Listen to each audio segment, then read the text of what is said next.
distant planet, a great kingdom was ravaged by beings who came from the future to conquer the universe.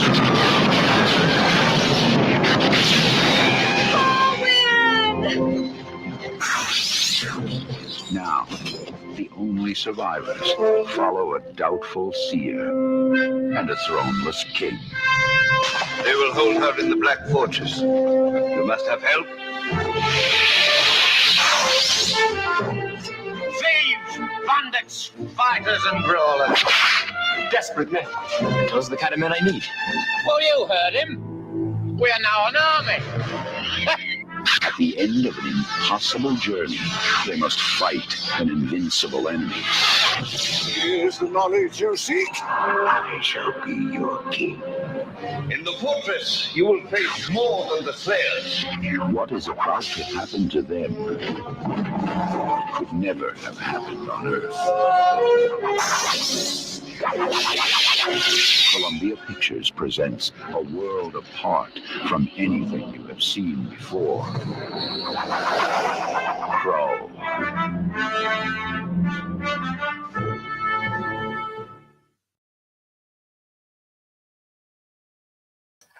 Hey up, it's Steve. I caught napping there. Welcome to Magnificent Mondays. This week we're doing Krull. And that trailer had some odd music, didn't it? It didn't have music from the film. There was a bit of Close Encounters in there and a bit of all sorts of stuff. Anyway, that's what we're doing today. Krull from 1984. A bit of a cult classic. A super expensive film to produce.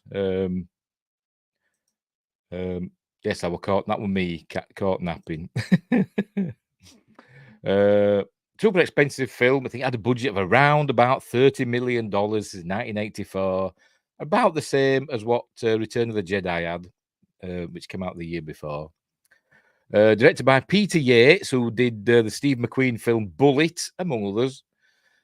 Starring Kenneth Marshall, who people like Windgrace and I and Sci-Fi Quest know from Deep Space Nine.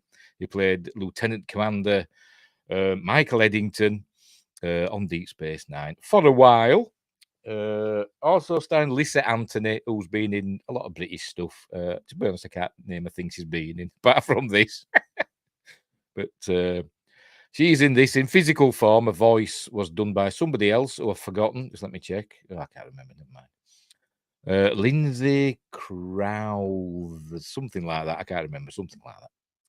And what else? Oh, and there's Freddie Jones and Alan Armstrong and Bernard Bresslaw, who you may know from the Carry On films. And Liam Neeson and Robbie Coltrane and Todd Carty and many, many more.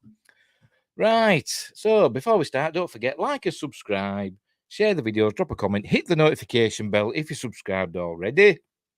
We're live on YouTube, we're live on Rumble, we're live on Twitch, so you can follow me on there as well, if you wouldn't mind. I'm also on Facebook, X, and Instagram. Links in the description, as are the links. Let me move that out of the way. As I've linked to my 2 books, Mercury Rapids, a light-hearted sci-fi action adventure about UFOs and stuff like that. And Silent Predator, a short horror novella about big cats eating people in North Yorkshire on Amazon, Kindle and paperback, give me a whirl.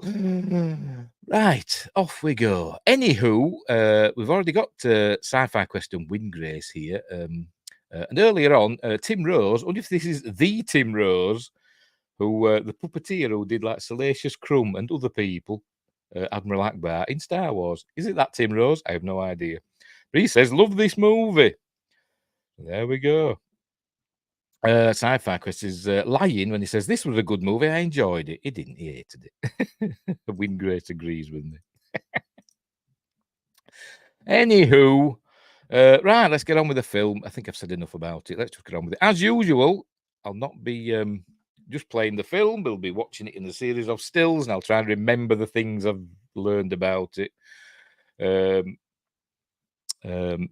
all that jazz. Right, I may play the odd snippet and stuff like that. Right, off we go. Now then, what button do I press? That one. Hey, right, we're off. Oh, hang on. That's not right, is it? That's showing YouTube. There we go. Unbelievable. Right, off we go. Hopefully it'll come on if I press that. Is it coming on? Yeah, there it is. There it is. The Columbia lady looking rather orange and black. I wonder why. I wonder why. It's the sequel I'm having trouble with watching. What, the sequel to Krull? Krull 2? What are you on about? Are you thinking I'm doing Moontrap? I'm not doing Moontrap. I'm doing Krull. Anyway. Yeah, she's looking very orange. She's usually blue and white, isn't she? The Columbia lady. But in this, for some reason, she's orange and black.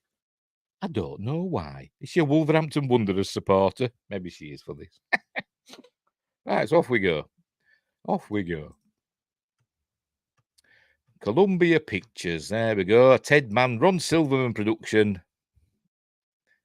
Of course, I know. Yeah, okay. So we begin. It's by the way, I forgot to mention it's like a mixture of sci-fi and fantasy. Quite weird. It's set on a different planet, another world called Krull. That's what the name of the film. A planet with two suns. So maybe it becomes Tatooine one day. Well, maybe not. But there we go. So like I say, mixture of sci-fi and fantasy. So off we go. We begin with the credits. Off we go. With a cool score by what's his face, James Horner. Although that, because it's James Horner, that he reuses a lot of his stuff. He uses bits from like Star Trek 2 and all that, Back Beyond the Stars in this, and then he'll reuse stuff from this in other things. And tell you, he was terrible. He was a genius, but he was terrible. And Tim Rose reiterates that he loves this movie.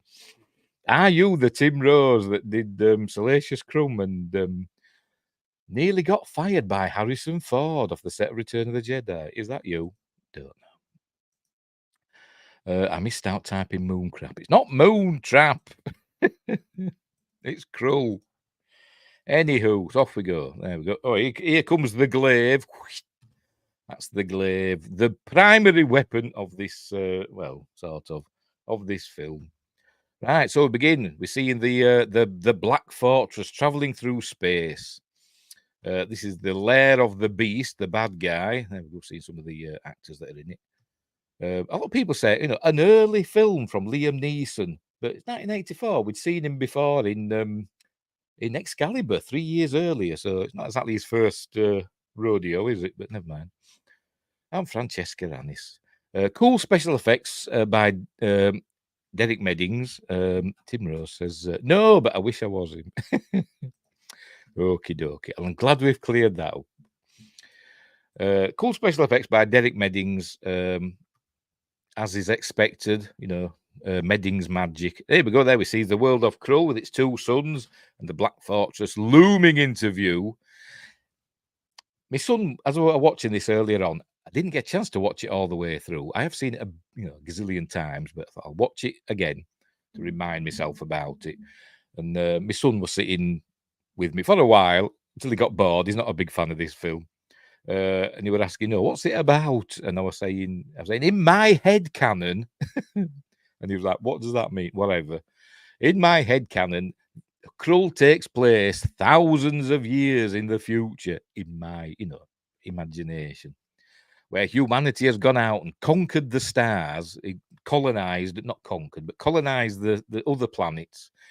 But then at some point they came across the beast, and he essentially, subjugated mankind and set us back on these different worlds where we didn't have space travel anymore. Only the beast has space travel, probably.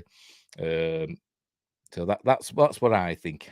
That's in my head canon, and it's so far in the future that it's one of these sufficiently advanced technology is indistinguishable from magic. So that with like magic and technology combined, a bit like the techno mages in Babylon 5, but different. Right, so off we go. I'm glad I've got that off my chest. Yes, it's a rock star destroyer, says Win Grace. As in made of rock, not rock.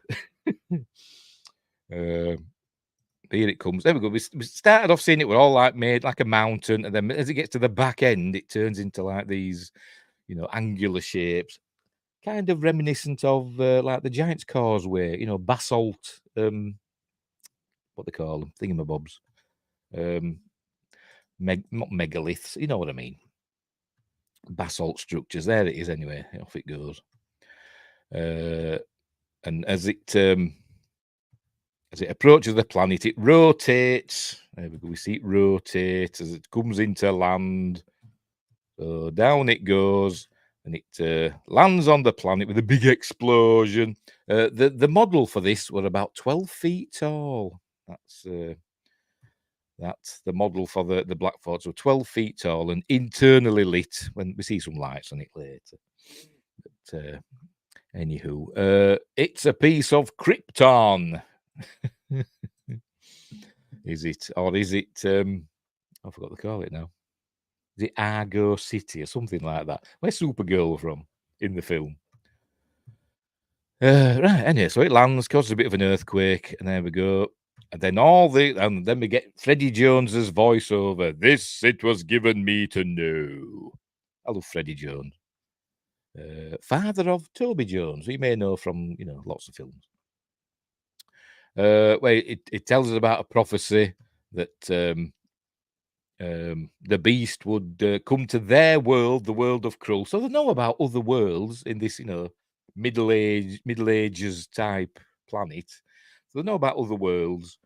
So that because the beast obviously goes round causing trouble.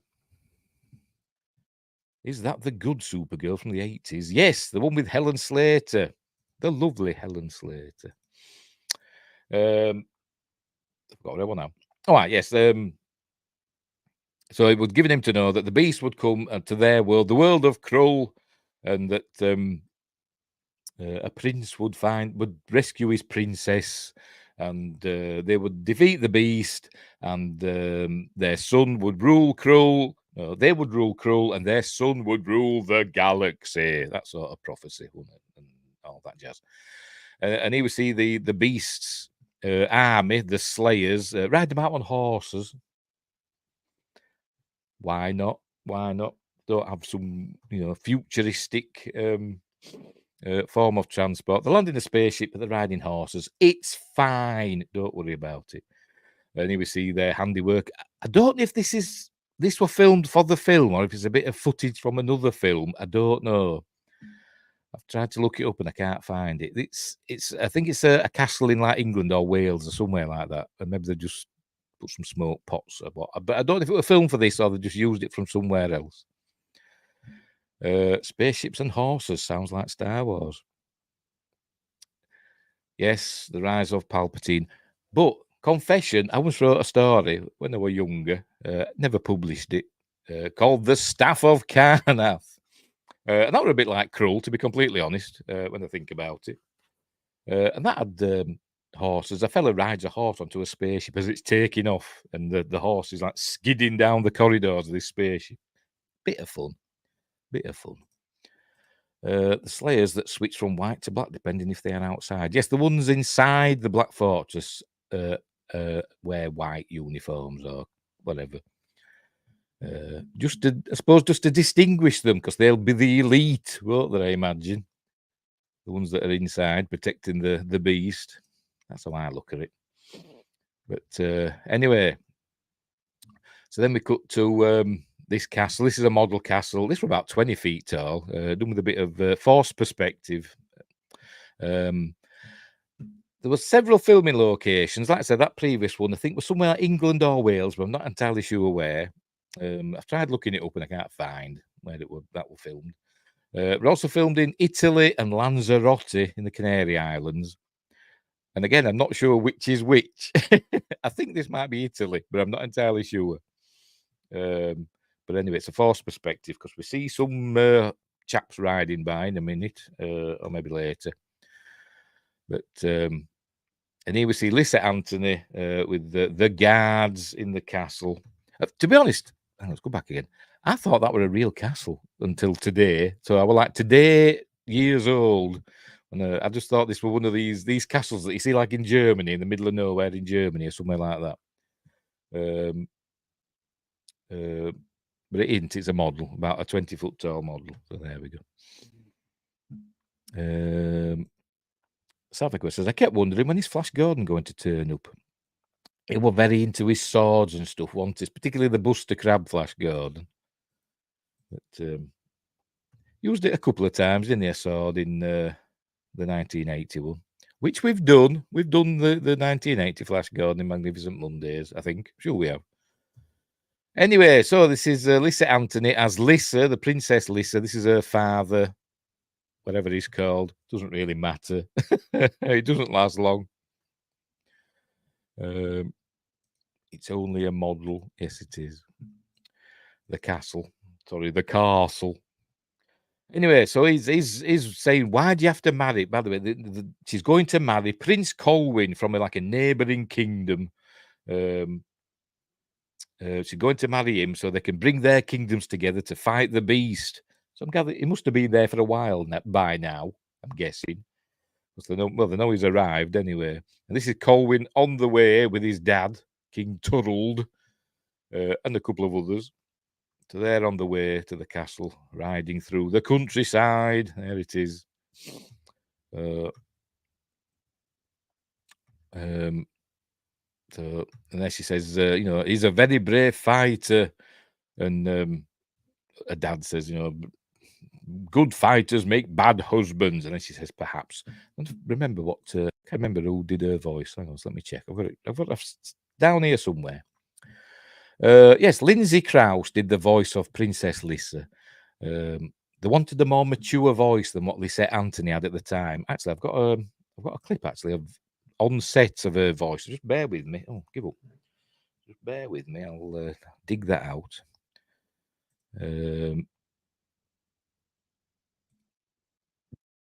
Shush. Right, here we go. A bit on set of her voice. I pressed the wrong button. There we go. So you hear her voice. She's a very, English posh girl voice, and I can see why they changed it. And there are children. Agreed. Get on with it, woman. It's very actually unusual to have a read through for films, but Peter likes it. He wanted us to see it as a whole and not just the sections of the parts we were doing. Great hall. There you go. That's it. She had a very posh Keira Knightley type voice, hadn't she? Typical, probably, acting school, whatever sort of voice going on there. I can see why they changed it. They wanted basically they wanted another Princess Leia, didn't they? That's what they wanted. A more mature voice. Oh, press the wrong bloody button. A more mature voice. But Lyssa Anthony wasn't happy about it. She wasn't happy about it, but what can you do? Right, so Colwyn, played by Kenneth Marshall, arrives with his dad, and what's left of the force they set out with. I think that over 300 they lost getting there, presumably to the Slayers, but they've arrived at the castle. So there we go. And not Colwyn, Turl and whatever Lyssa's father's cost. Oh, what's he called? Let me just check. I can't bloody remember. Just Earig, that's it. His King Earig and King Turld. Bring on the fire mares. That's all there. That are all geldings. I never noticed. Never fear. Maddie's here, harpoon sharp and at the ready to kill some slayers. Josh Temple's going to kill some slayers. Hope your tooth's okay, Josh. Hope you're doing fine. After your visit to the dentist the other day. Anyway, right. So they decide that she's going to marry Colwyn and they're going to, lead the army of the two kingdoms against the Slayers. That's what Colwyn's going to do. Then he goes up and has a little chat with Lyssa. They're madly in love, although you wouldn't know it. Not a lot of chemistry, I imagine, between these two. This is the only film, by the way, that Ken Marshall got top billing in. I don't know when he started losing his hair, but by the time Deep Space Nine came around, probably about 10 years later after this, probably, maybe a little bit longer, he had male pattern baldness. Anyway, anywho. So, have a little chat, and they love each other and all that. and have a bit of banter, then a snog. Then they're going to get married, and as they walk down, the soldiers' flame things are lighting up. By the way, for some reason, the people on this planet are flame resistant. I don't know why, and heat resistant as well, it seems. Because it's the far future in my head canon, so maybe they've evolved that way. I don't know. But anyway, so this is the marriage ceremony. They said that from this day on, their kingdom does no longer exist. And he says, nor does mine, a new kingdom, unruled by our children, blah, blah, blah. Excuse me. But the slayers are on the way, look, galloping towards the castle. Why don't you just bombard it from orbit? Don't know, because it's not that sort of film. Because he doesn't have to, because he's the beast. But then we see Freddie Jones. He's the Obi-Wan Kenobi / Gandalf of the film, playing in-ear. So I always giggled at that, was always saying, I am in-ear. I said, yes, I know, I can see you there. So he's getting ready. The wedding ceremony continues with the guards bashing their shields with their swords. So off they go. They put the flames in the water. Then she takes the flame out of the water in a minute. There's the guards guarding. There go. I take fire from water. Don't know how this is supposed to work, but it does. She puts her hand in, and a kind of a goofy special effect in a minute. There we go. It's at 1984. It's fine. It's fine. I don't know how it works, but later on we see him shove his hand in like molten lava, and he's fine as well. So obviously, they're immune to the flames. But anyway, as that's going on, as they're in the process of getting married, this fella's going to get shot by some sort of laser harpoon thingamabob like that, which marks the arrival of the slayers. Here we go. They come charging in, knock down the door. There we go. Slayers, arm yourselves. So they're not quite married yet. All right. And she's not like her flame in her hand does a little wee and disappears. Are you ready? There it goes. Ooh. And she's saving it for later. She's still got it because later on at the end of the film, she brings it back. So it's stored within her somewhere. I don't know how. Anywho, basically, King Arthur and Knights of the Round Table meet Star Wars legend. Well, yeah, it's a mishmash of many things, isn't it? Like I say, Lord of the Rings, Star Wars, the whole gamut, which is not a bad thing. Or as they say in the, look, she's about to tell him to F off there. Look, go off.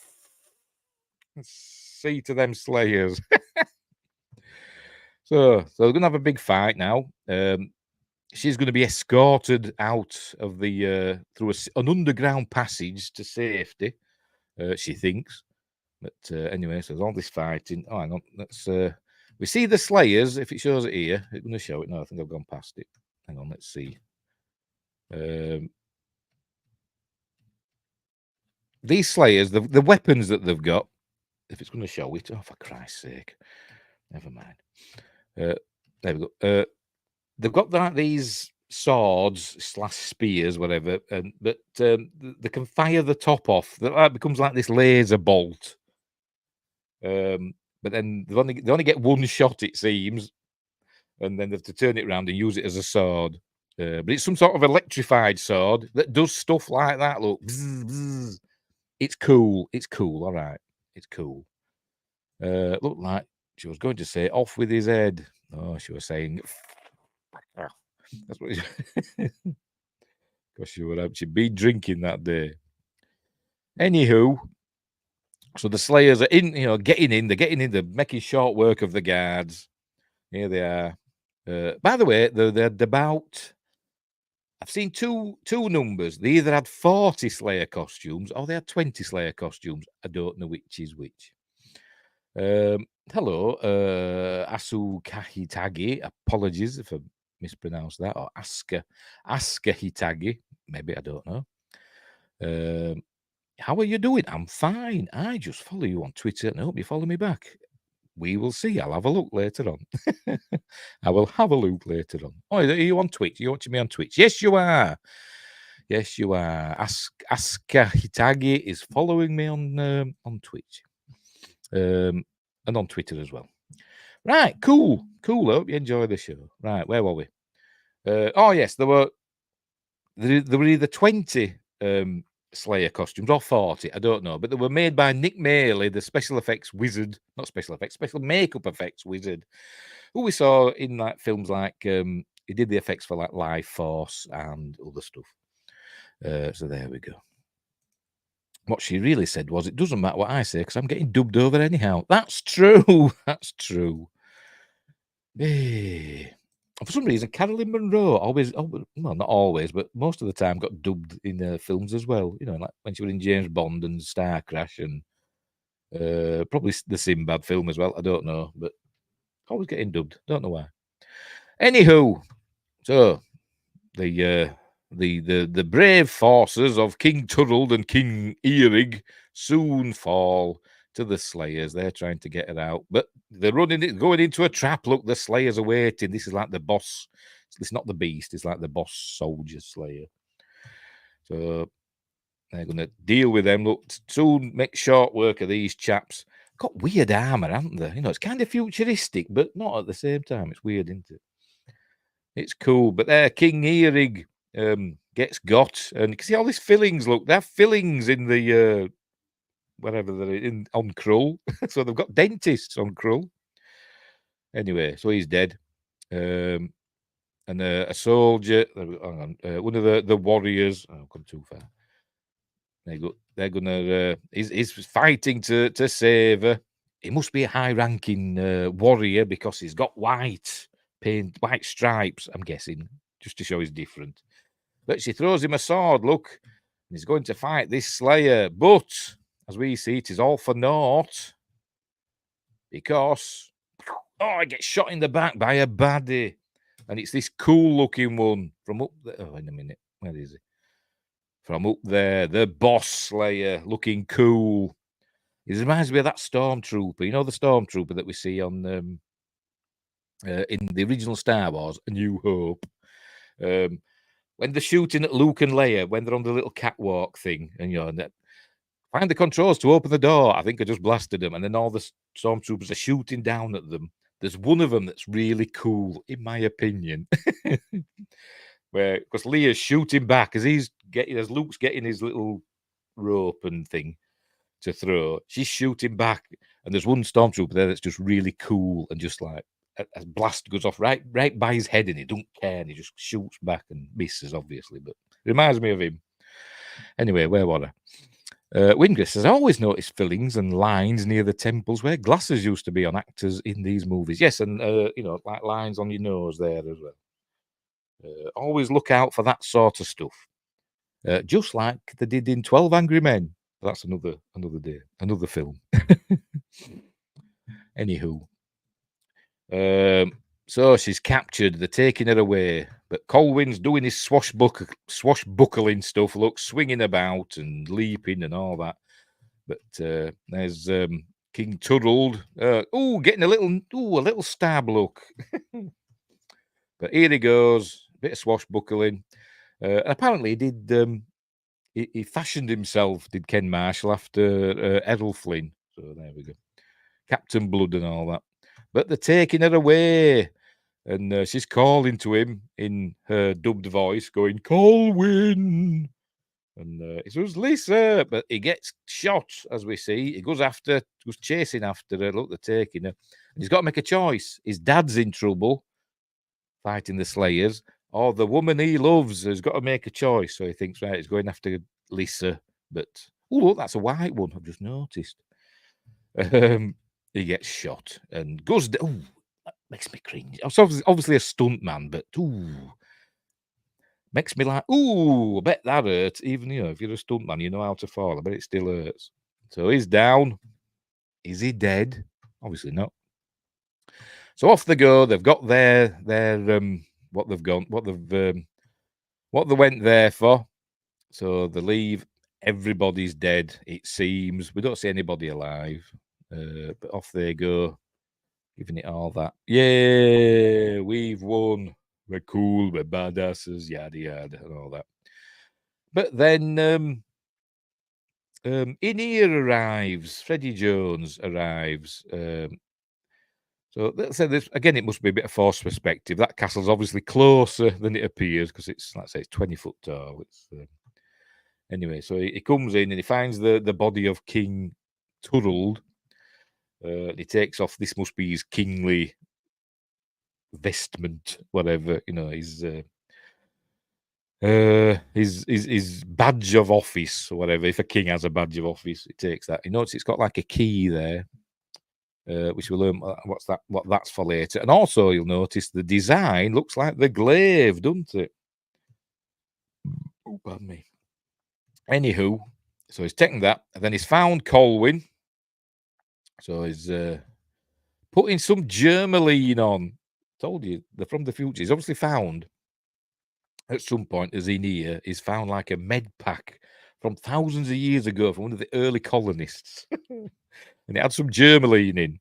Because that's what it looks like he's spreading on there. I don't know if you have germaline in America. It's like an antiseptic cream in the UK. Smells horrible and it's pink. So he puts some of that on him, on his wound. And he wakes up and he goes, Lyssa!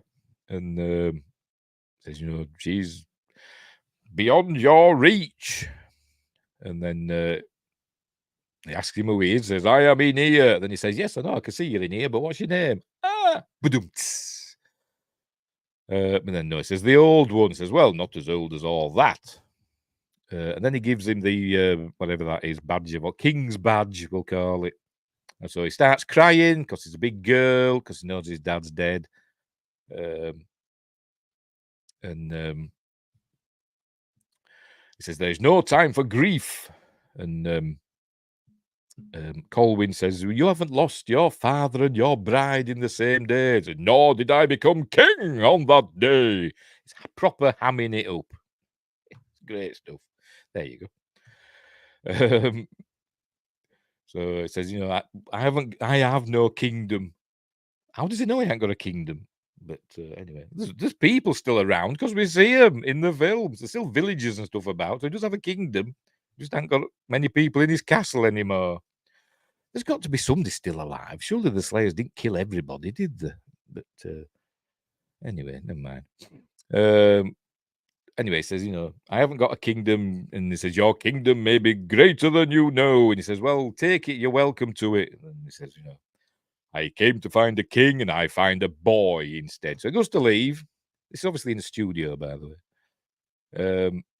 I think at Pinewood. I think it filmed at the film. They made 23 sets for this film at Pinewood. And I think they used the 007 stage as well. And anyway, but then he says, so he's going to leave his in here. But then Colwyn says, you know, where's Lyssa? And he says, they have taken her to the Black Fortress. And so he says, well, can you get me there? He says, we will need help. We'll find it on the way. And then he's saying, when you get to the Black Fortress, you will not only face the Slayers, you will face the Beast, who is their leader. I presume he knows that already, but... right, so off they go. But they need help, so they've got to go find the glaive, which is this, what we saw at the beginning of the film, this magical weapon. Sci-Fi Quest says, took me about 10 minutes playing Mirage when I realised the stream had stopped earlier. Network error. I noticed it just went off. I actually had to leave the room. I went into the kitchen to sort something out. And when I came back, I saw you'd gone. I thought, oh, it must have finished. Like I said, I didn't interact much with your stream because I was busy watching this. So, anywho, never mind.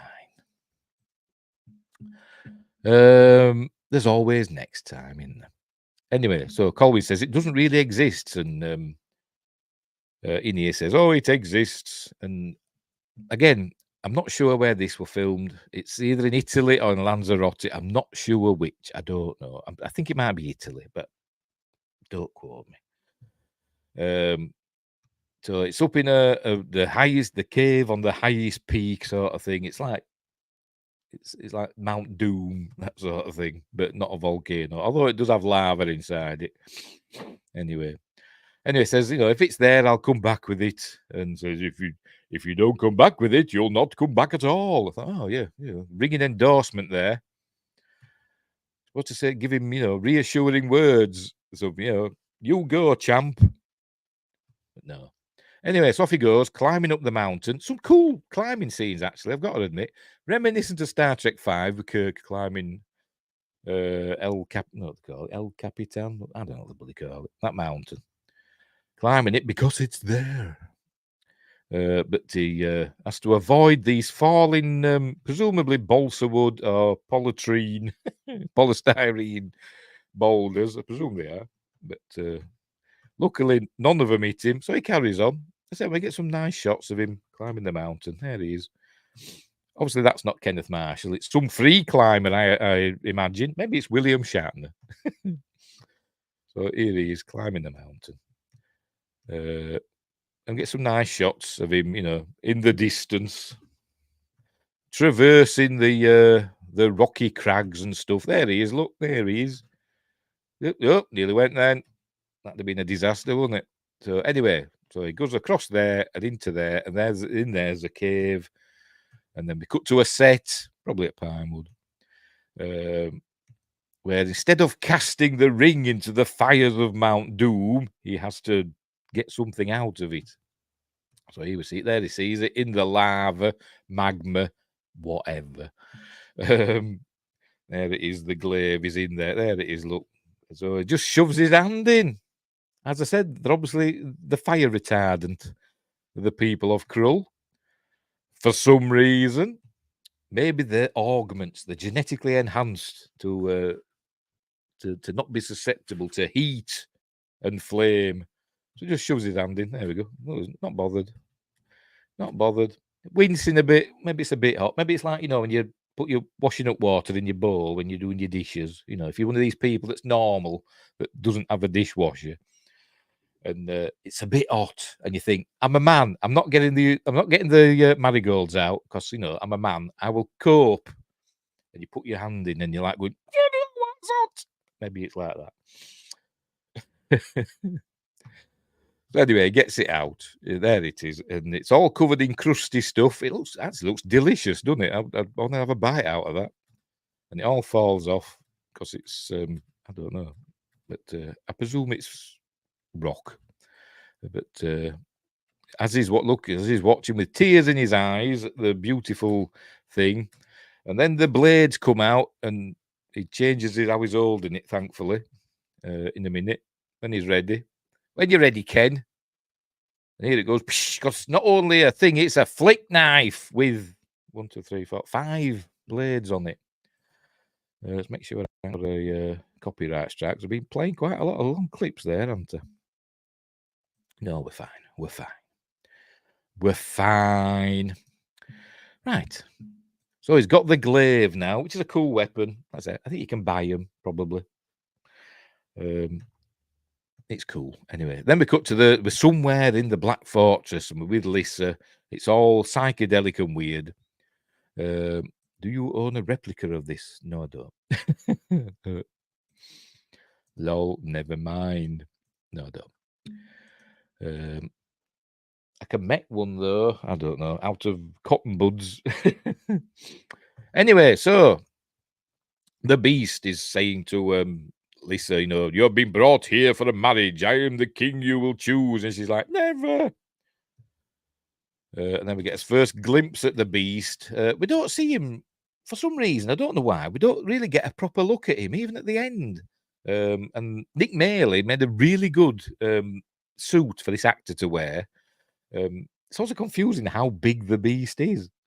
Sometimes he looks huge and massive, and then other times at the end he looks like a normal size.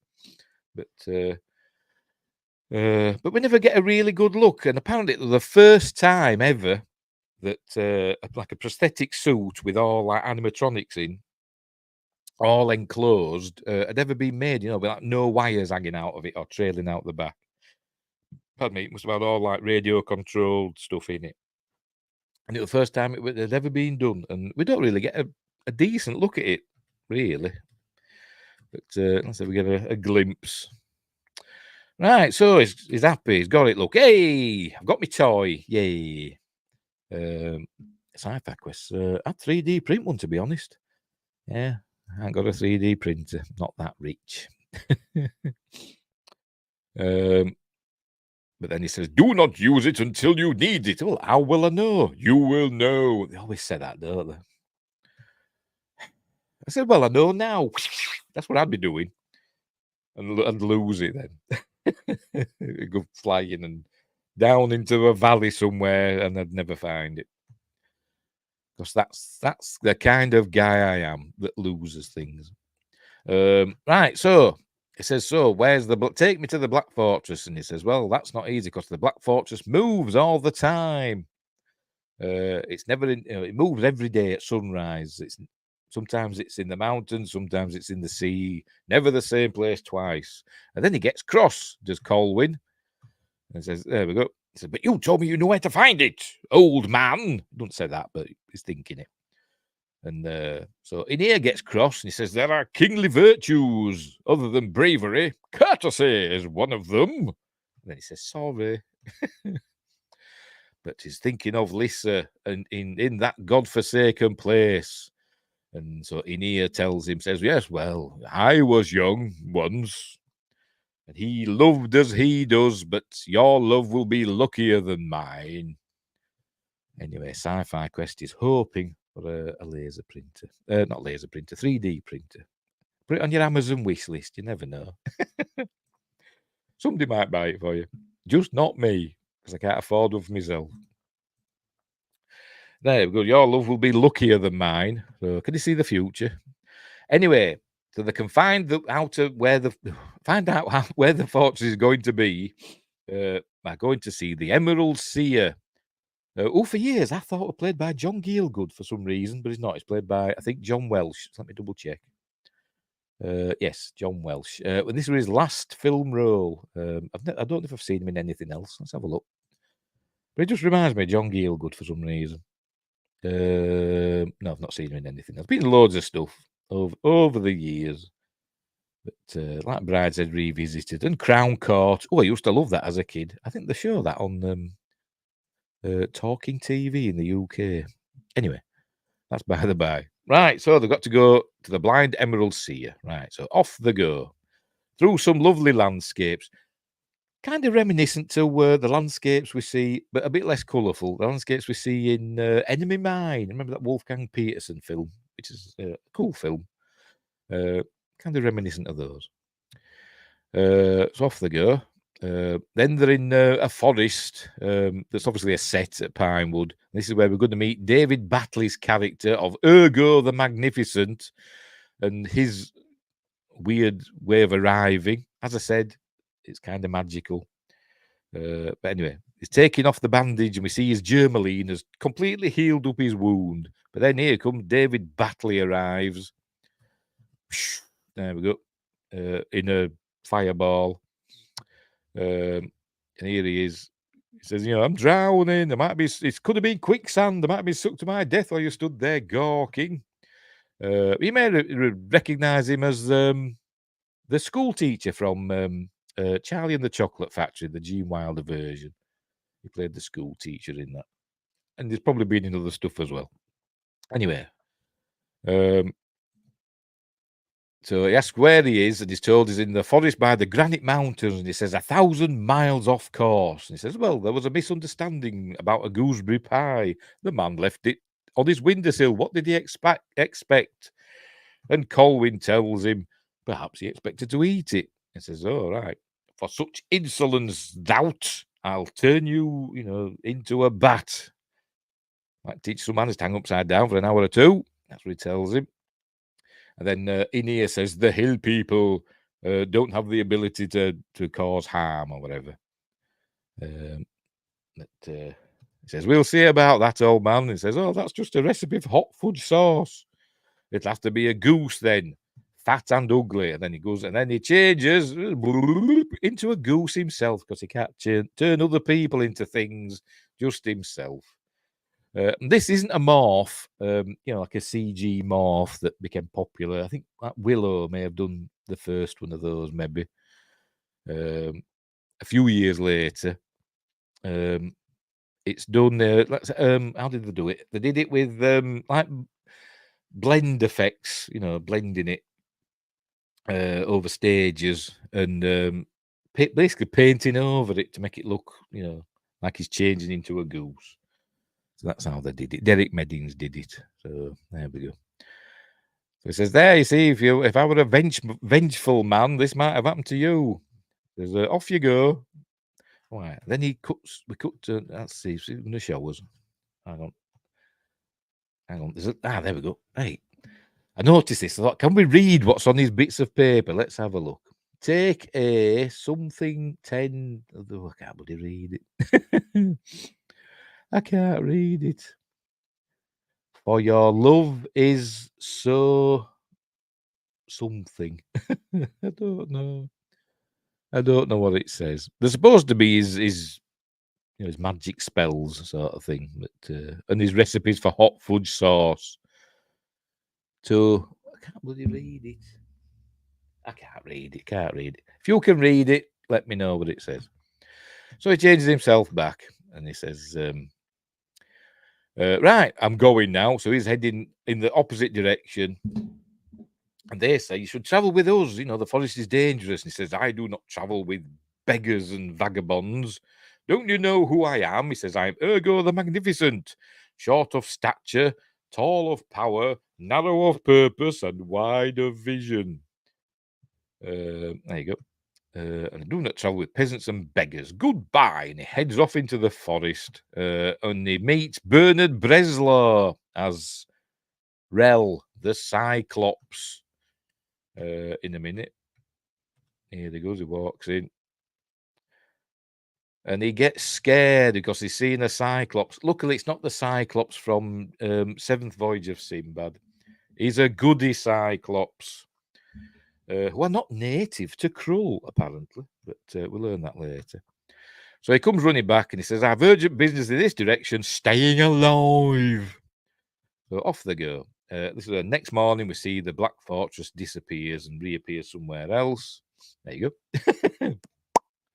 They just like fade it out and it just like reappears fading somewhere else, which is a bit crap, isn't it? They could have put some effect or something, couldn't there? Or some groovy lightning or something, but never mind. It's appeared there in a snowy landscape. Obviously, it's all Derek Meddings magic. And he's still trying to woo, the beast is still trying to woo Lyssa, but she doesn't want any of it, showing her the crown that she'll wear, where she shall rule countless worlds. Anywho, right, so they're still traipsing through the mountains and they cut through this canyon. He says this will save us a day's travel. Remember, they're off to see the Emerald Seer. This is where they meet Alan Armstrong. Look, there's one there. There's a fella there. That's not Alan Armstrong. That's somebody else. I'll tell you his name in a minute. I think. No, I don't know. I don't know his name. I can't remember. It could be Dickon Ashworth, but I'm not sure because it's not showing his picture very well.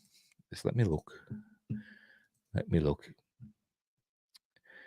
Come on. Is there any photos? That's typical, isn't it? Never mind. It could be. Whatever. Don't matter. One of I forgot his name as well now. Alan Armstrong, where are you? Torquil, one of Torquil's men. Right, so they're going through there, and they get ambushed by these robbers who are escaped prisoners. But he says, "I'll turn them into pigs," but they throw axes at him, and he turns himself into a pig, obviously, and then they're going to steal his horse. There you go. He's turned himself into a pig. But then Torquil says, you're surrounded by 100 men. And Colwyn says, 100's not enough. And he says, oh, what's this? A fighter. And there's Robbie Coltrane. But we don't hear his voice either. He's been overdubbed by Michael Elphick, who you may know from the TV series Boone. And he says, let's just kill him and be done with it. Because obviously Robbie Coltrane's got a Scottish accent, but not in this. Right, anyway. And there's Liam Neeson. As somebody else, I can't remember the bloody name. Run. Robbie Coltrane is Run. Liam Neeson is Keegan. There we go. In here it just says Bernard Breslau, Cyclops. He's got a name, It's called Rel. Bloody hell, even I remembered that. Anyway, there you go. You're escape prisoners, and it says all of them: slaves, bandits, fighters, and brawlers. Good escape prisoners. No murderers or out like that, apparently, or or rapists. Anyway, so anyway, basically, it talks them into joining them, saying that he can remove their shackles because he's got the key to remove their shackles, which they've still got on. So they realise that he's the king now, because only the king and the Lord Marshal have the key to those shackles. And also, somehow, Inia knows that Torquil has sons. So they talk him into joining him on their quest, because it's a hero's journey and all that. Right, so off they go. He says, 9 men like you're worth an army. Anyway, they join up. He says, see, we're now an army. And Run says, an unpaid army, in Michael Elphick's voice. And we see Rel is watching from a distance. Right, so off they go. They're coming through some nice woodland. This might be Black Park in somewhere in England. I forgot where it is. Worcestershire, somewhere like that. I can't remember. It could be Black Park. Anyway, Ergo sees some gooseberries, so maybe he wants to make a gooseberry pie. And as he's picking those, he sees a slayer. But then Rel, the Cyclops, throws his spear like so. And he faints, does Ergo, and the slayer is no more. And we hear it screaming. The scream that they use for the slayers that they do, they took it from another great film that I really like, At the Earth's Core, the sound of the, I forgot what they call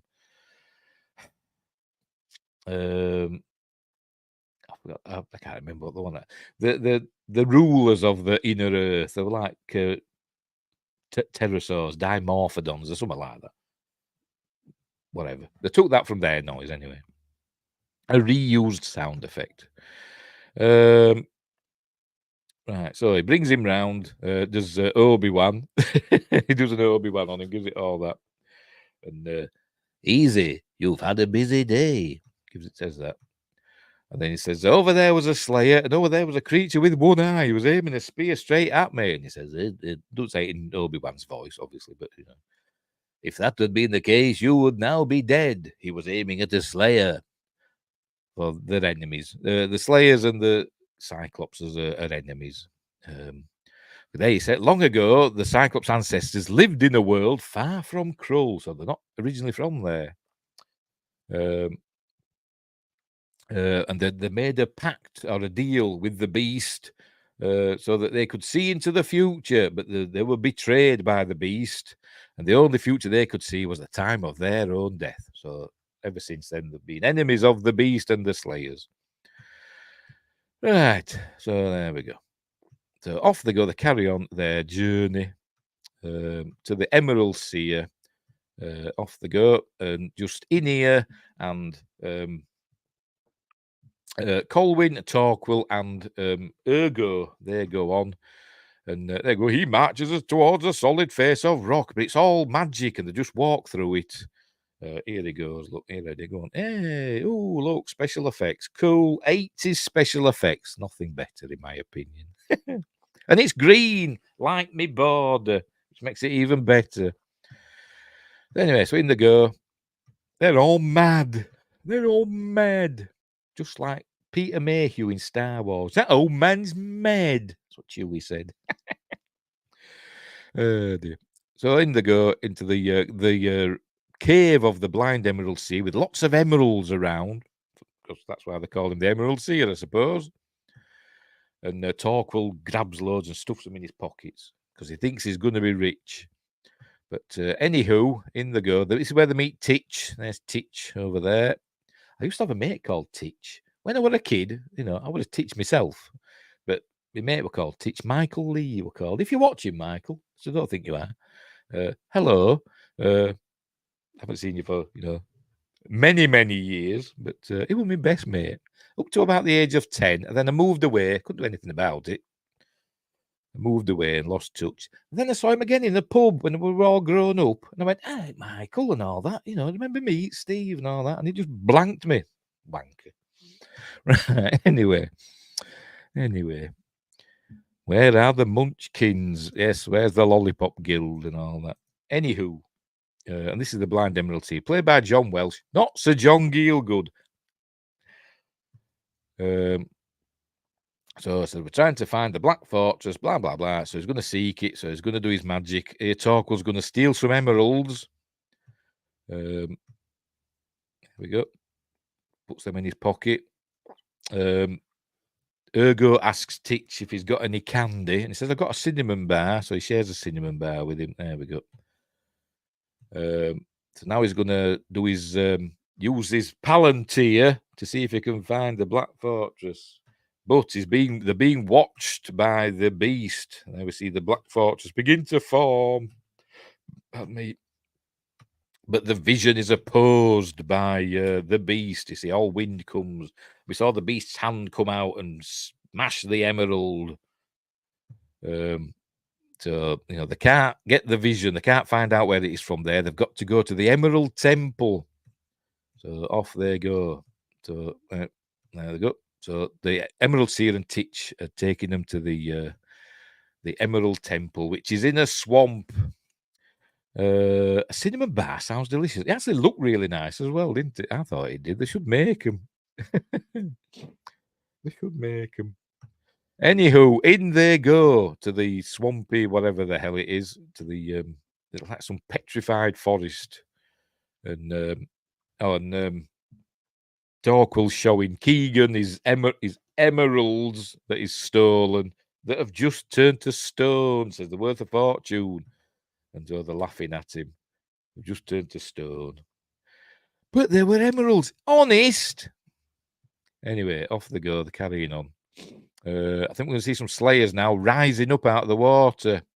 Here they come in a minute. There they are. Look, Slayers rising up out of the water. Looks kind of cool. I think we've got some music from Star Trek 2, I think, here. Hang on, let's see if it...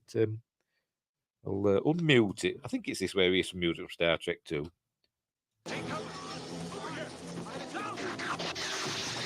Maybe not. I don't know.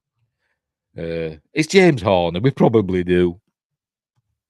Anyway, so they're fighting the Slayers. Here we go. Look, sparks and stuff. Ergo's looking after Twitch. Twitch? Who's Twitch? Titch. He's looking after Twitch and Facebook as well, who's all along for the ride. Titch. So they're fighting away. Oh, that's what happens when you kill a Slayer, by the way. The heads explode, but the brain or whatever the actual...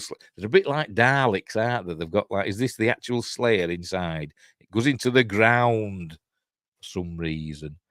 But obviously, it kind of kills them. But do they survive? Does the little bit that comes out survive and head back to the Black Fortress? Or what? I don't know. Or does it just die in the ground? It doesn't tell us.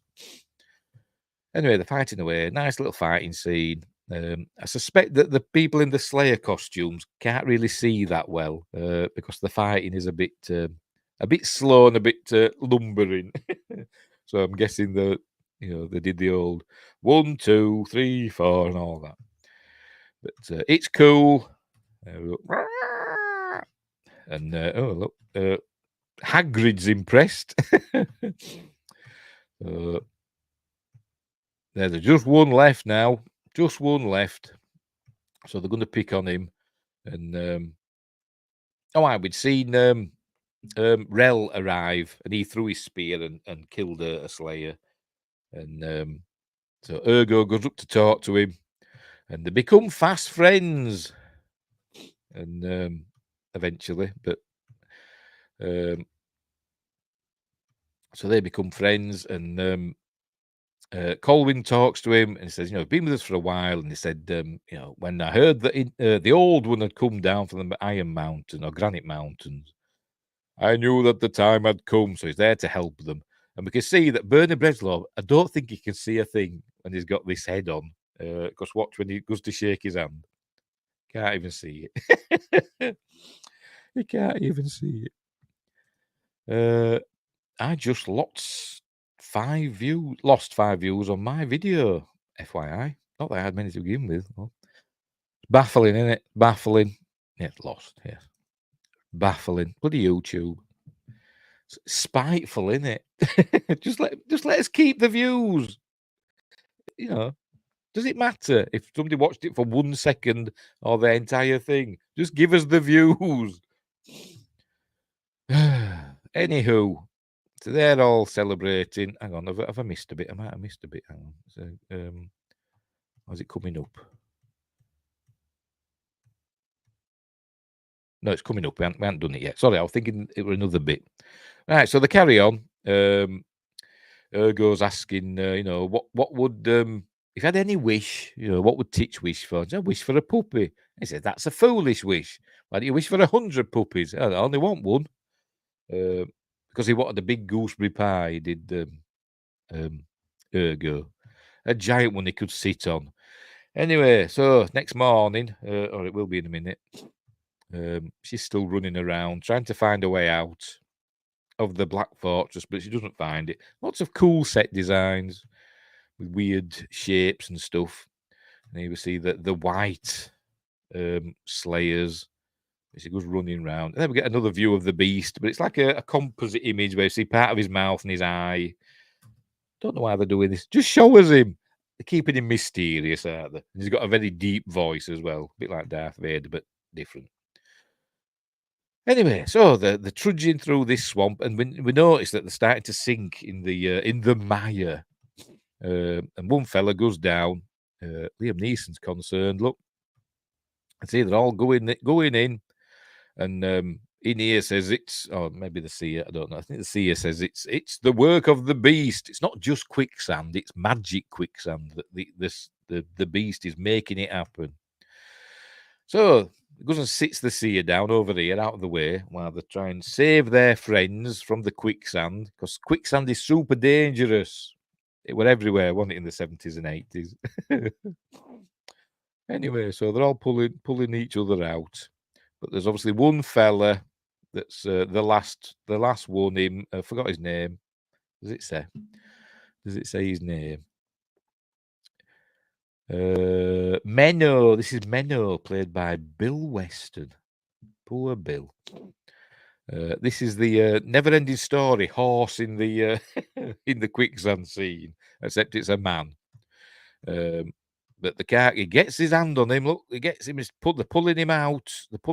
But he loses his grip, and Menno goes down. Meanwhile, the seer sitting there by himself, minding his own business, and another seer appears up behind him. Is that you, Titch? He said, no, it's not. It's somebody with black eyes and a funky hand, as we'll see in a minute. There we go. Not the best effect. Nick Maley, actually, he started work on a like a prosthetic hand or an animatronic hand that did all this, in camera, extended itself in camera, but didn't have it finished in time. But apparently got reused in Life Force. But I'm trying to think where, because I've seen Life Force loads of times, and I can't remember a bit where it showed a hand growing, claws. Anyway, this that creature kills the seer. Anyway, so they set off. They've saved everybody apart from poor Menno, so they've got to carry on to the temple. Obviously, this is not the seer anymore. We know this, but they don't, do they? Meanwhile, Wingris says, quicksand, dumbwaiters, and laundry chutes were supposed to be most of my life, according to movies. Yes, there were. Yes, there was. Anywho, and just hanging up the phone without saying goodbye and stuff like that. That always happens in films as well, doesn't it? And driving without looking where you're going while you're talking to somebody. Anyway, so they carry on, and there's watching. Look, watching is whatever that is. We learn what it is. It's a changeling. Spoilers. It's a changeling. But not from Deep Space Nine. Another Deep Space Nine reference, as well as Kenneth Marshall. Anywho, right, so they're carrying on. By the way, Bernard Breslaw, Rel, the Cyclops, says, I will stay behind and make sure we're not being followed. And while he stays there, all the quicksand starts moving around, and the seer's body rises up. Obviously, the changeling shoved him in there. and having a giant 7-course breakfast ready when I come down for work that I don't touch and run out the door. Yes, you just take a bite of toast and a sip of coffee while you're talking on the phone and tying your tie, and then you just run out, don't you? And just leave everything, all the pancakes and bacon and...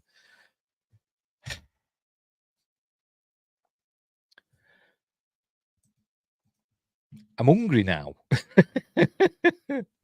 I want pancakes and bacon. I've never had pancakes and bacon. I've had bacon and bananas, a bacon and banana sandwich, which was actually surprisingly nice. Anyway. Right, so he's looking with his one eye. Hang on, where are we? There he is. And he sees, there we go, he sees the seer's body rise up out of the quicksand. So he sets off running. They'll have no depth perception, will they? So it must be hard for him.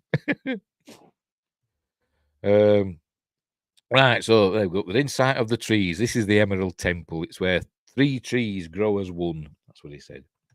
So the seer says, the one who seeks the vision is must lead me and no one else. So off they go.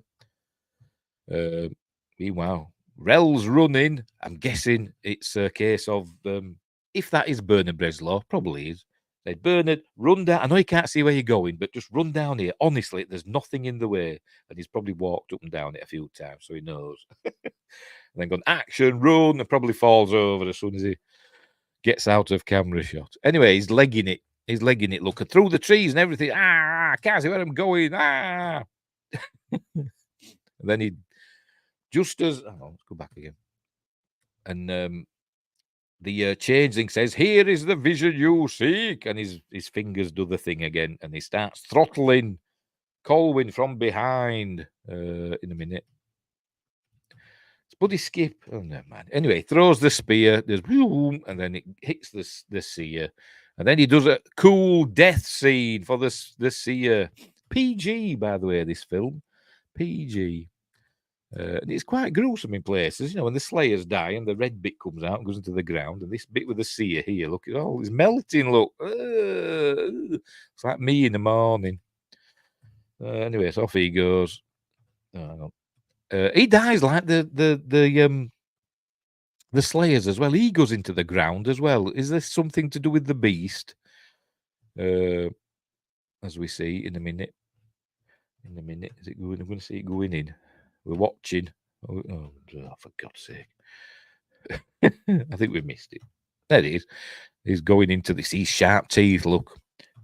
Goes into the ground, just like what happened with the slayers. And then to where we learned it was a changeling. The beast has many weapons. This was one of them, a changeling. So what they're going to do now? They don't know what they're going to do now. Oh, and he says, how did you know? I found the seer's body in the quicksand. The consul teach for a little bit. There we go. It says, he was my only family. We're your family now, and all that shite. So, they basically think, well, we're knackered now, aren't we? How are we supposed to find the Black Fortress now?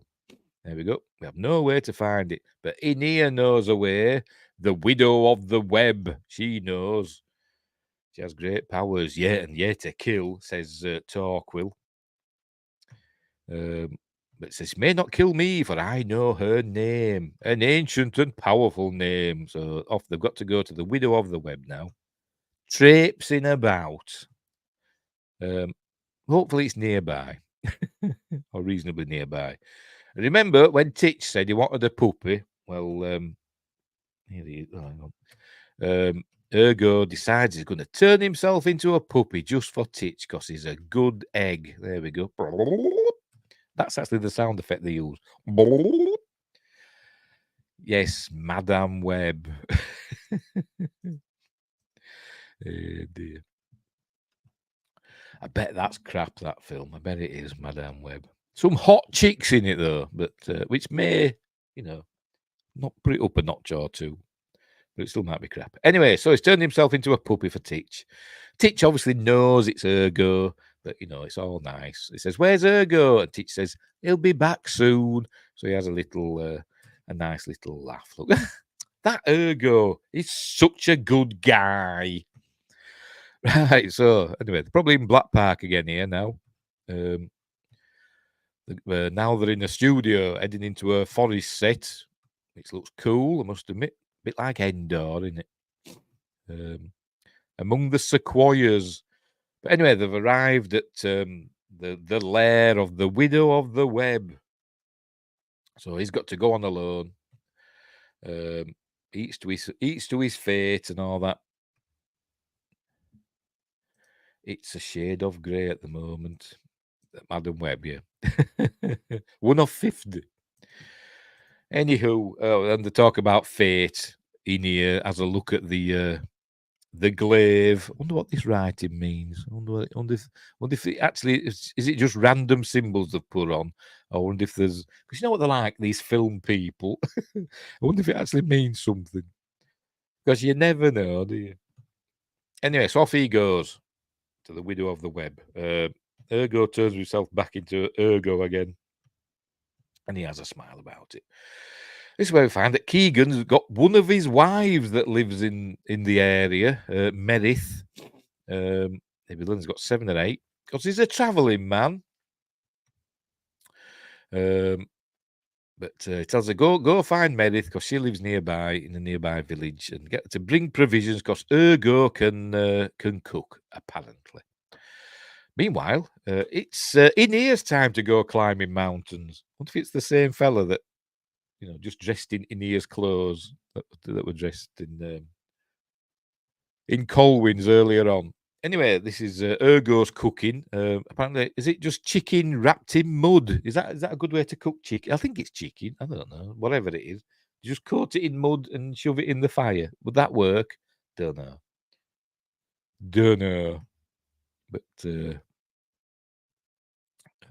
there we go. So he's cooking away. Anyway, meanwhile, this young lady is somebody that Merith took in. Her village was burned and she had nowhere to go, so Merith took her in. That's Merith, by the way. Keegan, one of Keegan's wives.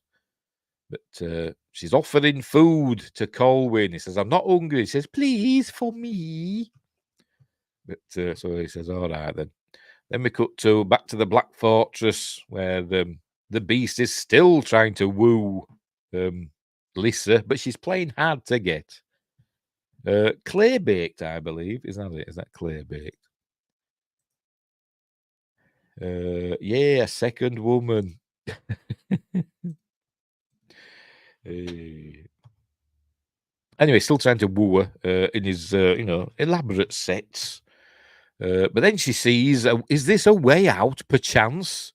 I think in this we get a bit of Star Trek 2 music. I want to see if we can. I'll unmute it again. I'm sure this is Star Trek 2 music. In a minute.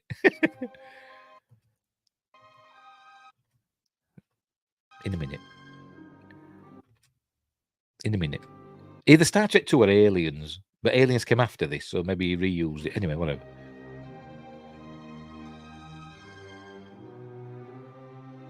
Hope I don't get a copyright strike. No, it's Star Trek 2. I think it's the music from the Genesis cave. Are you ready? Are you listening? You know, when they first see the Genesis cave.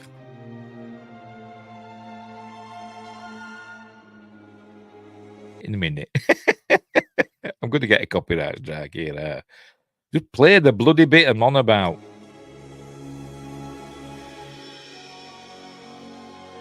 That. Yes, that's the Genesis cave music, isn't it? Anyway, because he's lazy, or he was before he died. So don't speak ill of the dead. The real trick is to find the actual original music. Anyway, it's all a trick. There we go. She's not really on the way to the outside. It's a ruse by the beast. There we see him now. In his I say we don't get a good look at him, but apparently it's really good. But never mind. She's putting her in golden robes and making a hand appear that turns into a rose and stuff. Because he's magic. He can do magic and stuff. Can the beast? Oh, there we see his eye in his ear. It can be yours. I don't want your power. She just wants Colwyn. So then the beast appears as Colwyn.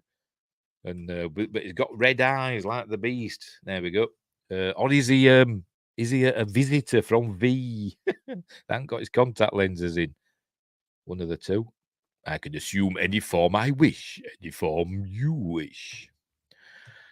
But she says there's no love in that form. So he tries to trick her now because this young lady back at the camp with Colwyn, there we go, trying to make out that she's seduced or is falling, for this other lady.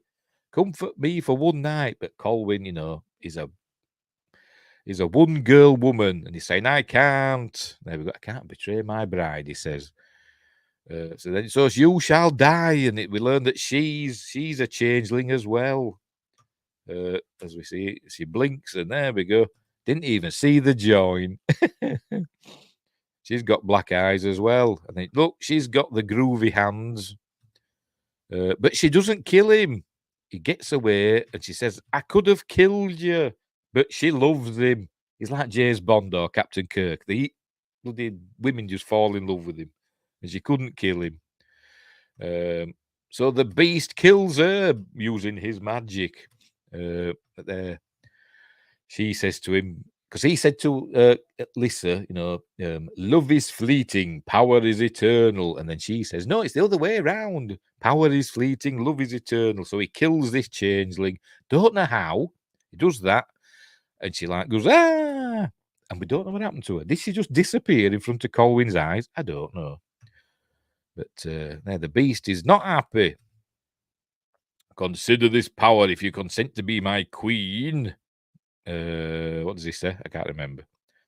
There you go. I will halt the attacks of the Slayers, because the Slayers are going around burning villages and stuff, aren't they? So there we go. So she's like, oh no, I can sacrifice a few peasants. That's what she's thinking. That's going through her head. A few peasants is fine as long as I get Colwyn back.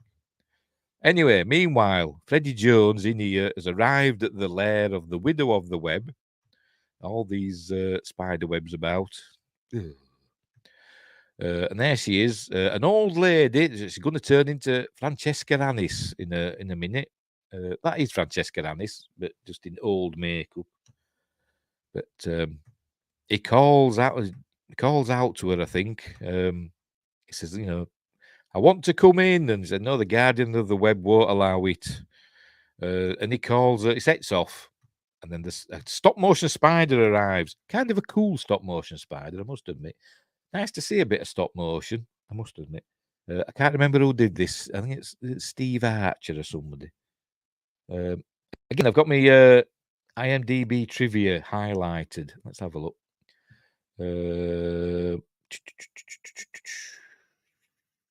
By the way, in the original screenplay, Colwyn... Oh, never mind. Spoilers, we're coming up to that bit. I'll say it afterwards. Hey, where have I highlighted? Have I highlighted it somewhere? Who did the... Oh, by the way, the quicksand in the swamp, 4 tons of painted cork was used. That's by the by. Where is it? I thought I'd highlighted it. Said who did the stop motion. I've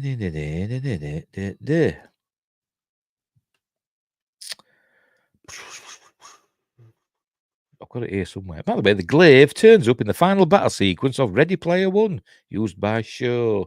Can't remember. I've seen it once. It was all right. Freddie Jones and Francesca Annis appeared together again in June, the same year that they came out. Cool, eh? I can't find it. I'm sure it said like Steve Archer. Oh, I've never heard of.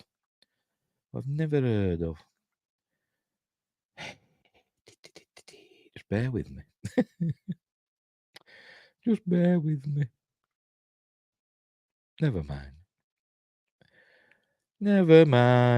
By the way, Bernard Bresslaw is 6'7" tall, wore lifts to make him several inches taller, just like Tom Cruise, who was not 6'7", 5'7". I can't say because that's what I am. Well, and a half. I always put that half in to make myself sound a little bit taller. I'm a short ass. I can't find it. I think it's Steve Archer, but I could be wrong. Why don't I just find it on the page? What the hell? We're live. Who cares?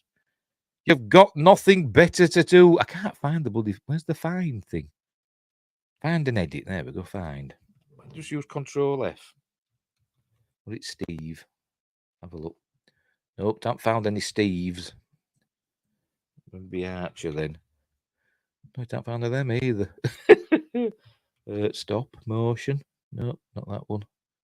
It must have been somewhere else I saw it, not in here. Never mind. Never mind. Maybe it's in Wikipedia. Yeah, Wikipedia. Filming, special effects.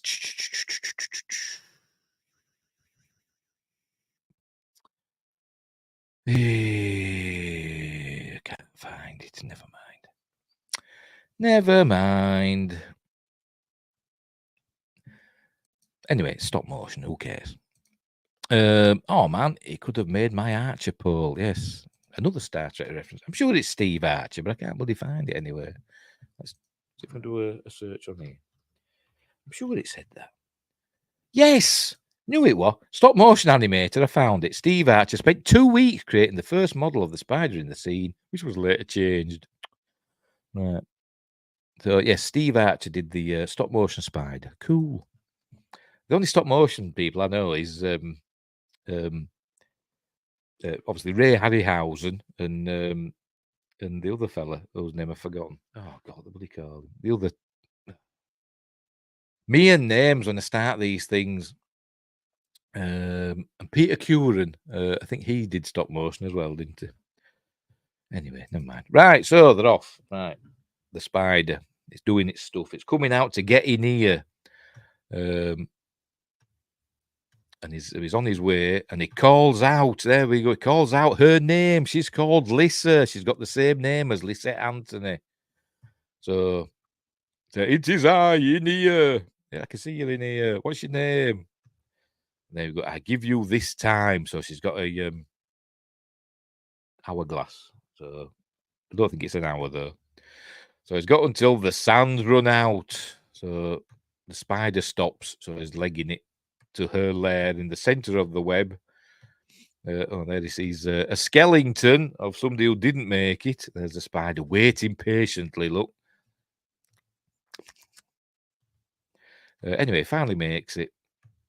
I think the thing runs out just before he gets there, but it just because the spider sets off after him.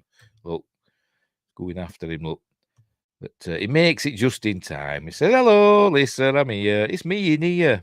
And I was young when I last heard that name. And then we learned that they were in love with each other, and they actually had a child, and she murdered the child. Because I don't know why, but as punishment, she became the widow of the web. So, anywho, and then she turns into yeah, that will. And then she turns into a young Francesca Annis. There we go. Because of his love for her. There we go. If I didn't love you, how could I see you now as I saw you then? So there we go. Anywho, so she's got to, he wants to know, where the Black Fortress is gonna appear because they've got to save a girl who shares her name. Blah blah blah. There you go. Where does it rise? It's going to rise in the Iron Desert, I think. Whatever. Pardon me. But the hourglass can only be used once. No man has ever escaped the web. But she's going to sacrifice herself.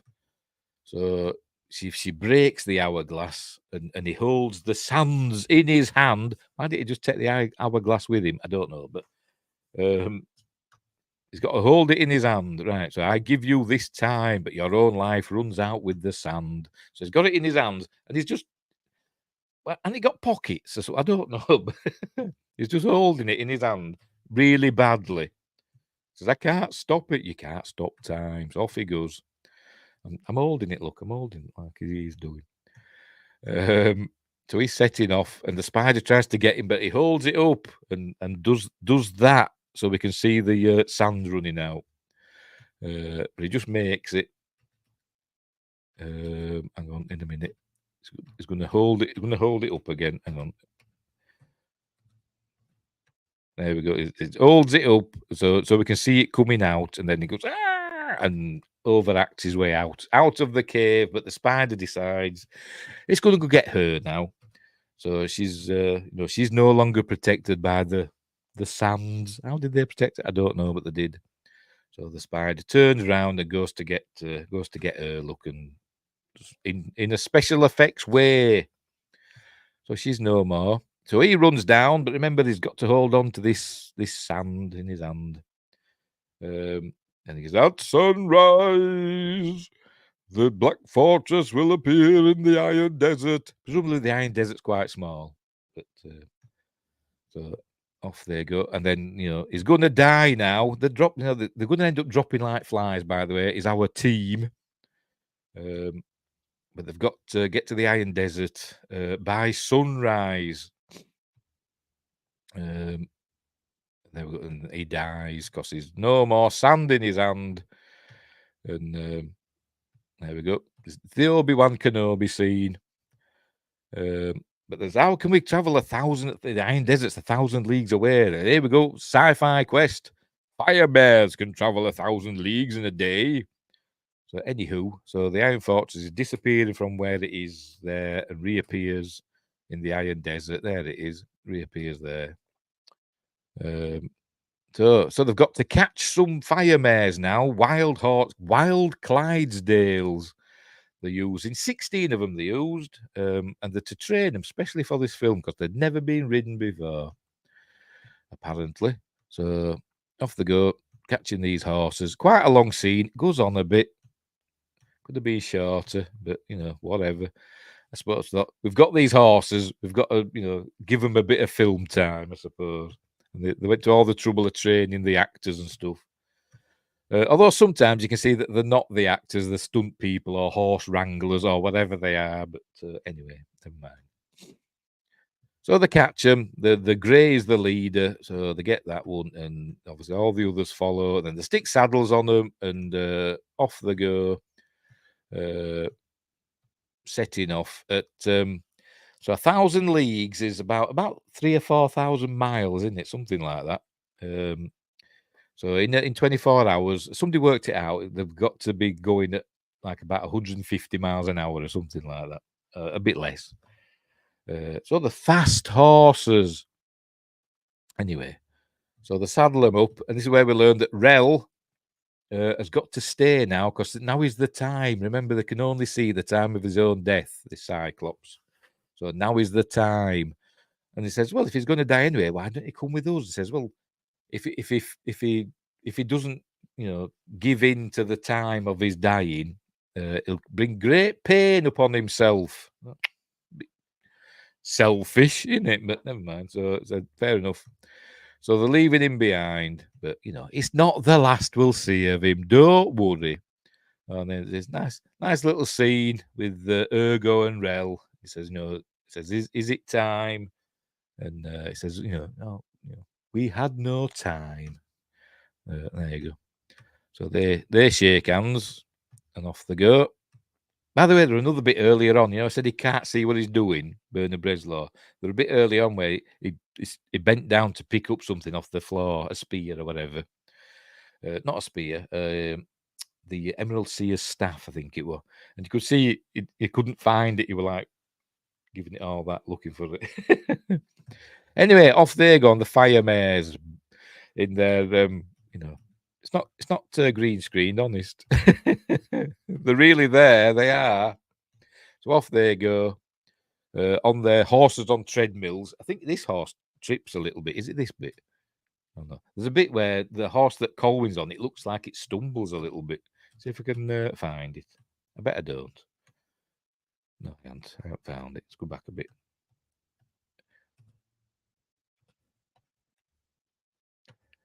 Whatever. Never mind. I want to see it. Come on, show us. Oh, never mind. Anyway, so off they go. See, they've got flames coming out of their hooves. They're going that fast. So they're, causing forest fires and all sorts.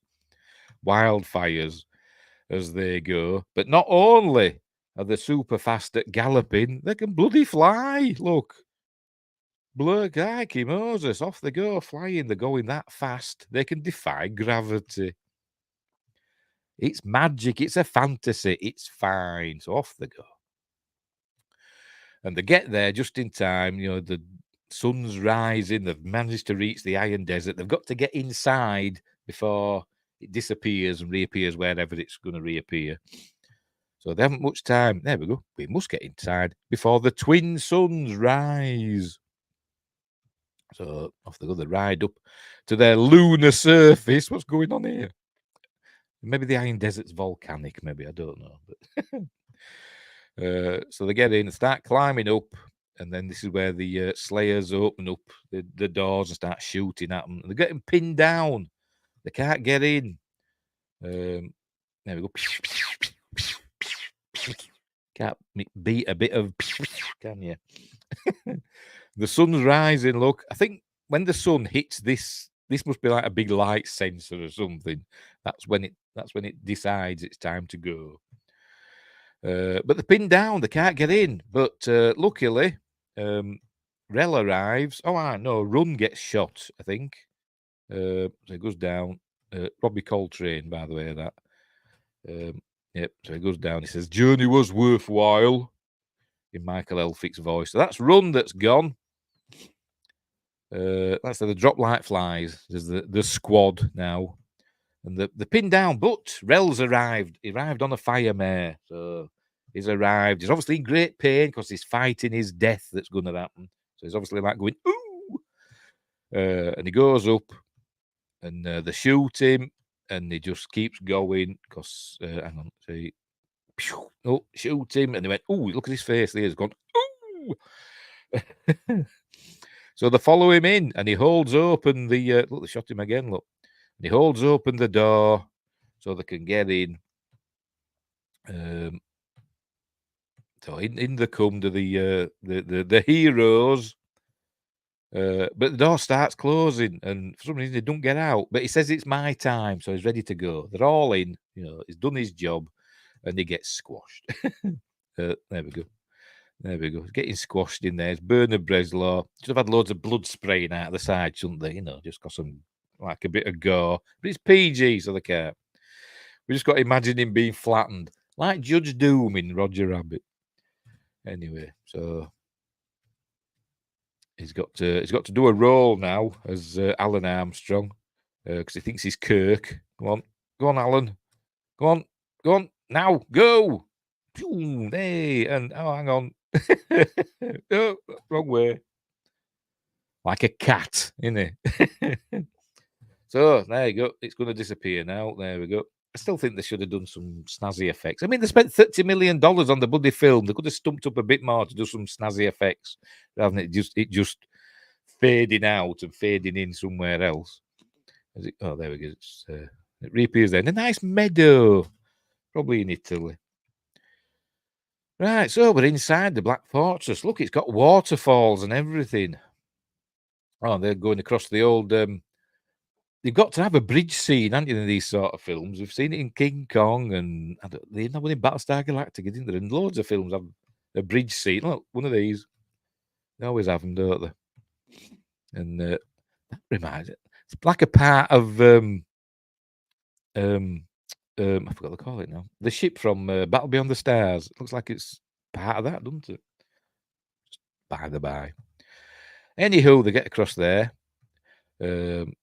Keegan gets shot, so he's died. He says, "Tell Meredith I loved her." So he's losing his friends, and he's thinking now. His talk, well, you know, is it all worth it? I'm losing all my friends here, but they've got to carry on. And then the ground opens up, and Titch and there he is, Ergo slide down. They try to get him out. It goes down. There's Colwyn. But it starts closing up, so they're pulling back up. Why don't you just drop down and stay with them and, you know, protect them too? But no, they leave them to their fate, essentially. And some Slayers come, but Ergo turns himself into a tiger. You're a tiger. Arr. Not a Canadian bear. So we see him, there we go, he's making those back off. I presume he just made those ones go away and backed off. Because we don't hear the of them dying. But then another, because remember, the hill people can't cause harm to others. But then another one comes, as we'll see in a minute, this one, and he shoots. In a minute. Oh, I did do. I missed it. There we go. Another Slayer comes. There we go. And he shoots Ergo in the foot. So Ergo, for God's sake. There we go. So Ergo swipes his head off. So the hill people can cause harm if they get hurt. So there we go. Right, they found the center of the Black Fortress. This is where the beast's throne room, whatever. It's where it is anyway. So he's got to get inside.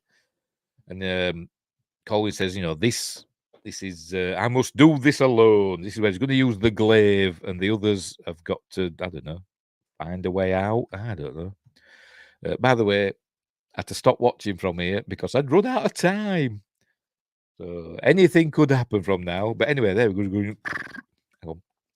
He's using the glaive and it's going, making noises like that, like a trim phone, as it's trying to get through the force field of the beast. So anyway, meanwhile, Titch and Ergo are still trying to find their way out. This fella, who's, I still don't know his name. I think he's, where are we? I think he's Dickin Ashworth. Bardolph. But I could be wrong. I don't know. No, I don't know. I don't know his name. He falls through the wall, as we see here. You ready? Go on, off he goes. Boop. So I'm like, oh, what happened there? But then they all get pulled in, and they're in a Indiana Jones style trap. Because all these spikes are going to start coming out. Meanwhile, he's using the glaive to cut through. It's cutting through now. Look, why do they do this? I've seen this in loads of films where they look at this jagged line. Why don't you just do a straight line? It won't take you as long. Oops, you need to do that. But anyway, he's getting through. He's cutting himself a doorway. Lyssa's waiting, but all the spikes are coming out of the walls now. They're not that close together. Surely they can, find somewhere where the spikes won't skewer them. But well, they do, but he don't because he's some sort of idiot, and he gets skewered. But there's no blood, PG. So that's another one he's lost. I think there's only him and Todd Carty left. I can't remember Todd Carty's character's name. Anywho, hey, so he's got through. Look, so he's got to save Lyssa now. But the beast will have something to say about that. And starts, look, Slayers are coming, so he's using the glaive to get rid of the Slayers. Look, makes short work of those buggers. And whew, phew, there we go. In Assassin's Creed, you'd get this right near the end of the game, wouldn't you? You'd need lots of skill points to get this. Anyway, so he's going to go up against the beast now. And he throws it, but the beast, counteracts it because he's the beast. I'm missing bits here. Look, it's not showing it. Show the beast. There we go. Firing fireballs out of his mouth because he's the beast. And he hits him there. Look, blummy number. Anyway, just make sure we're still going. Yeah, we're still going on Rimble, and we're still going on Twitch. Yes, we are. Right. Anywho, there we go. Oh, hang on. What happened then? Go ahead. What's happening here? The glaive goes round the beast, and then it's hovering there, tantalising. Probably the best look we get of the beast here.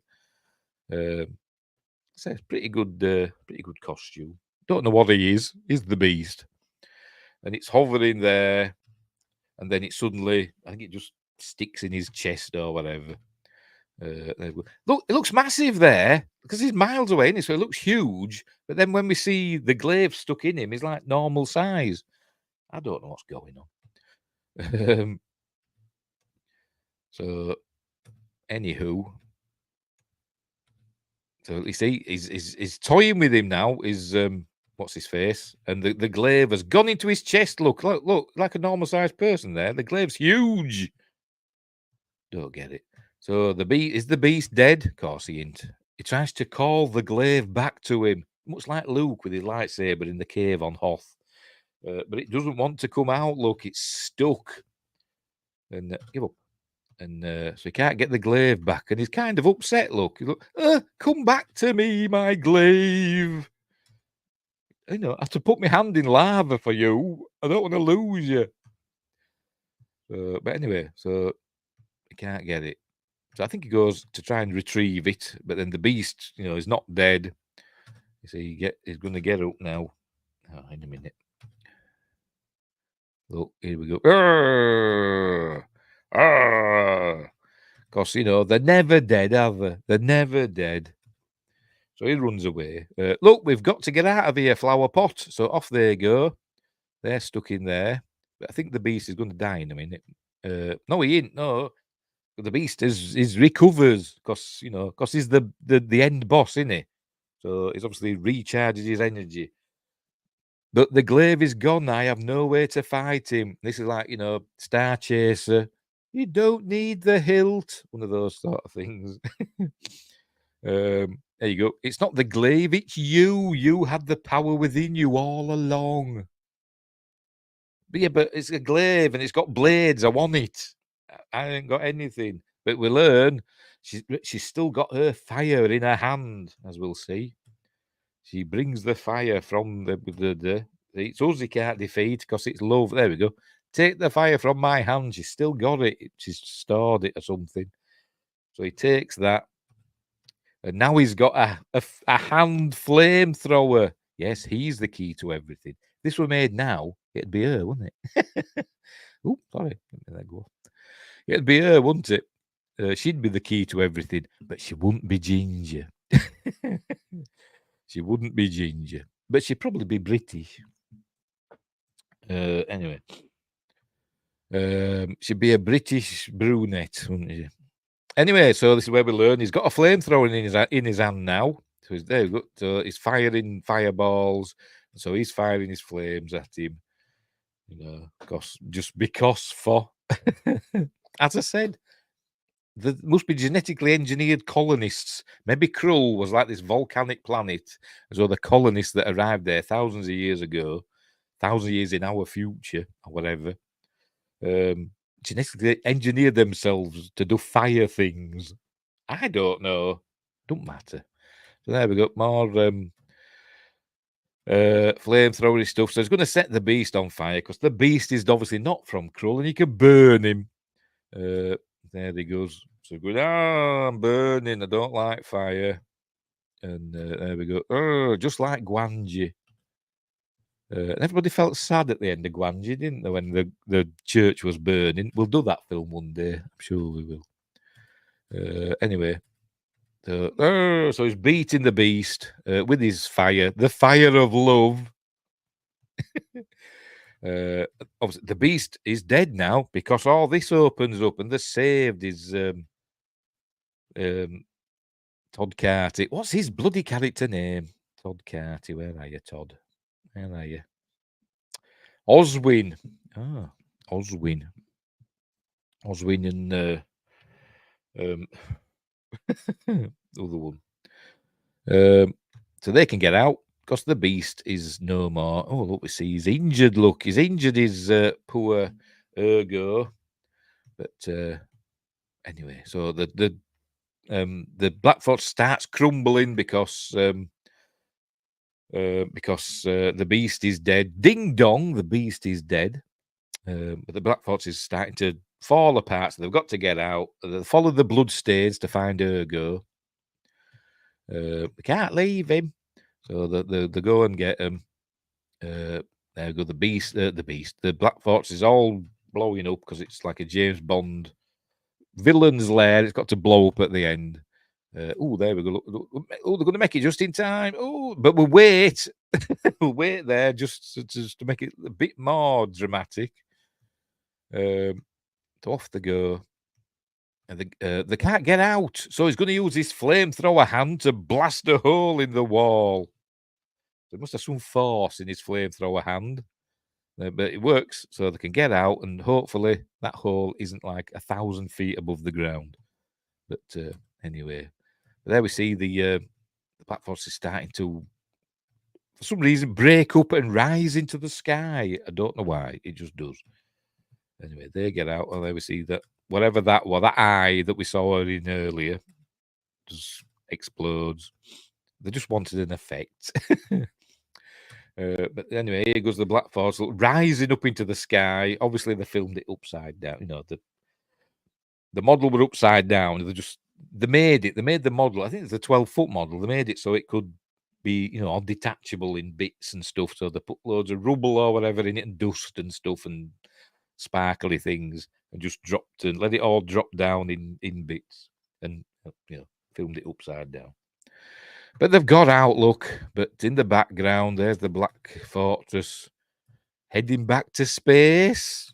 I don't know. It's just all going up for some reason. It just is. It just is. So there you go. So anyway, so the beast is defeated. His Black Fortress is gone from the land. And they can live happily ever after on their idyllic planet where they all have fire-resistant skin. There we go. Off it goes. There, you'd think it were never there. Are there still slayers lurking about, or did they die when the beast died? I don't know. It doesn't tell us. So then we've won, and everything's lovely. And Torquil is going to be the new Lord Chamberlain, because he gives him the key. He says only the King and the Lord Chamberlain have the key, have this key. So there's going to be Colwyn's Lord Chamberlain, whatever that is, like his Prime Minister, I suppose, something like that. So they're all laughing. So he's laughing, even though all his friends are dead. But, you know, it's the end. It's a happy ending, even though everybody's dead, apart from 6 of them. So anyway, they go off, you know, skipping off into the across the fields, like what was it now? Little House on the Prairie. So off they go, and the credits go up. There we go, and the credits go up. It's a cool film. I love Krull. Sci-Fi Quest hates it. I'm lying. He doesn't. I'm kidding. But yeah, it's a cool film. I love it. I love Krull. It's there we go. Lanzarote. Oh, it doesn't say, does it? Lanzarote and Italy, and I don't bloody know. Elstree. Oh, 1983. I think we were released in 84. That's what it always says, doesn't it? There we go. That's the end of Krull. That's a great film. I love it. I love Krull. There we go. That's it. It's a good, fun, mostly fantasy, but with hints of sci-fi in. As I said, in my head canon, it's thousands of years in the future, and humans have colonized other planets, and then the beast has come along and buggered it all up for the human colonists, and knocked them back. So they've got to ride horses and stuff. But there's still some technology about. But it's more like magic. It's magical technology, like the techno mages in Babylon 5. That's my headcanon anyway. Sci-Fi Quest says it had its moments. It does. It has lots of moments. I love it. I think it's great. You've got to cut it a bit of slack, haven't you, for its age, 1984. You've got to cut it a bit of slack for some of the ropey effects and stuff. But you know, it's a bit of fun. It's a bit of fun. I really like it. Right, we will leave it there. What's coming up next? Hang on. Where are we? On Wednesday's my news stream. On Friday, my appointment with Fear. This week we're doing the company of. Oh, excuse me. Pardon me. The Company of Wolves. Next week for Magnificent Monday, I were going to do. Hang on, I can't. It's over there now. I were going to do a double bill, but that's going to have to wait for another time, unless because I ordered another DVD. If that DVD arrives, I'm not going to say what it is yet. If that DVD arrives, not DVD, Blu-ray arrives, I'm going to do a double bill. But if it doesn't, I'll think of something else for next Monday. But so I don't know what's happening yet.